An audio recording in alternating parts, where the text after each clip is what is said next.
You ask Tiger to solve. This deals with linear equations with one unknown. The final result is x equals -12. Let's solve it step by step. Group all constants on the right side of the equation. Subtract 7 from both sides.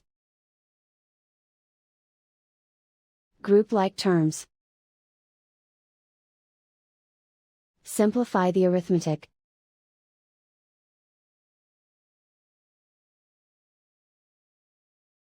Convert the x into a positive number. Multiply both sides by -1. Remove the ones. Simplify the arithmetic.